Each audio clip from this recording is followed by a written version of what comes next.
বর্তমান পৃথিবীতে যে সব সমস্যাগুলো পৃথিবীকে আগলে ধরেছে সেই সব সমস্যাগুলোর মধ্যে প্রধান সমস্যা হচ্ছে পরিবেশ দূষণ।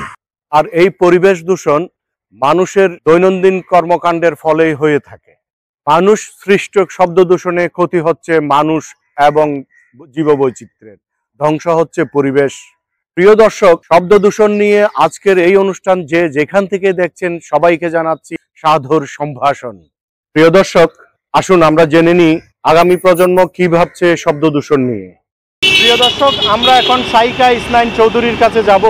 পরিবেশের উপর শব্দ দূষণের প্রভাবটা কি আমরা জানতে চাইব। পরিবেশের উপর শব্দ দূষণ বহুমুখী প্রভাব ফেলে, পরিবেশের ভারসাম্য নষ্ট করে। বাস্তুতন্ত্রের জন্য শব্দ দূষণ একটি বড় হুমকি। অনেক প্রাণী যোগাযোগের জন্য তাদের যোগাযোগের জন্য সংকেত ব্যবহার করে। শব্দ দূষণের ফলে তারা সেই সংকেতটা ব্যবহার করতে পারে না, ফলে তারা অপর সঙ্গীতের সাথে যোগাযোগ করতে পারে না এবং তাদের প্রজননের সমস্যা হয় এবং তাদের খাদ্য সন্ধানের সমস্যা হয়। অনেক প্রাণী শব্দ দূষণের কারণে তাদের আবাসস্থল ছেড়ে অন্যত্র চলে যায়, ফলে ওই এলাকায় কীটপতঙ্গ বেড়ে যায় এবং ফসলের ক্ষতি হয়। এভাবে পরিবেশের ভারসাম্য নষ্ট হয় এবং বাস্তুতন্ত্রের জন্য হুমকি হয়ে দাঁড়ায়। সাইকা, বলবেন কি শব্দ দূষণ বন্ধের উপায়টা কি? শব্দ দূষণ বন্ধের জন্য সবচেয়ে বেশি জরুরি আইনের কঠোর প্রয়োগ এবং মানুষের সচেতনতা। মানুষ যখন সচেতন হবে তখন সে আসলে তার চারপাশের শব্দ দূষণগুলোকে নিচ থেকে বন্ধ করার চেষ্টা করবে। মানুষ যখন সচেতন হবে তখন সে তার আশেপাশের শব্দ দূষণ বন্ধের জন্য কাজ করবে। এছাড়া প্রয়োজন নির্মাণ কাজে শব্দ শোষক যন্ত্র ব্যবহার করা এবং যানবাহনে উন্নত মানের সাইলেন্সার ব্যবহার করা।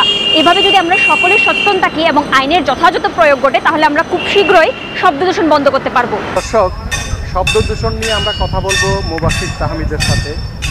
মুবাশশির তাহমিদকে আমরা জানতে চাইব আবাসন শিল্পে কিভাবে শব্দ দূষণগুলো কাজ করছে, বা আবাসন শিল্পে কিভাবে শব্দের দ্বারা দূষিত হচ্ছে। শব্দ দূষণ নিয়ন্ত্রণ আইন অনুযায়ী আবাসিক এলাকায় শব্দ দূষণের মাত্রা 45 থেকে 55 ডেসিবেল হওয়া দরকার।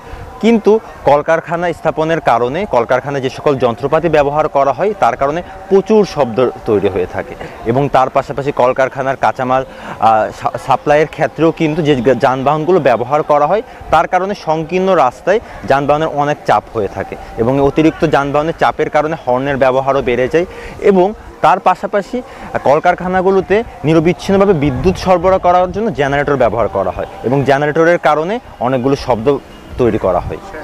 তাহমিদ, শব্দ দূষণের কারণে কি কি ক্ষতির সম্মুখীন হচ্ছি আমরা? শব্দ দূষণের কারণে স্থূল জলজ প্রাণীরা অনেকাংশে ক্ষতিগ্রস্ত হচ্ছে। আমরা মানুষেরা কানে কম শুনতে পাচ্ছি, আমাদের রাতে কম ঘুম হচ্ছে, উচ্চ রক্তচাপে দেখা মিলছে। এই সবগুলো সমস্যা আমাদের মানুষের ক্ষেত্রে হচ্ছে।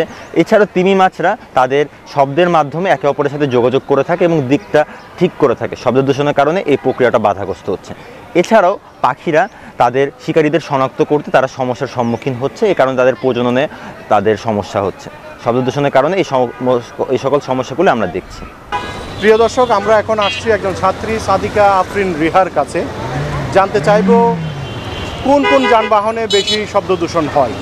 আমার মনে হয় কি মোটামুটি সব ধরনের যানবাহনই শব্দ দূষণে কম বেশি ভূমিকা রাখে, কিন্তু দেখা যায় কি বাস, মোটরসাইকেল, সিএনজি এইসবই মোটামুটি বেশি শব্দ করে। বেপরোয়া বাজানো হর্নের শব্দ কতটা বিরক্তিকর আমরা সবাই জানি। আবার অনেক মোটর বাইক ব্যবহারকারী তাদের মোটর বাইক তৈরির সময় যে সাইলেন্সার ব্যবহার করা হয় তা মডিফাই করে ব্যবহার করে, যাতে তাদের মোটর বাইকের সাউন্ড অনেক দূর থেকে শোনা যায়। এটি অসুস্থ একটি আওয়াজ যা সত্যিই বিরক্তিকর। রিহা, বলবেন কি শব্দ দূষণে কারা বেশি ক্ষতির সম্মুখীন হচ্ছে?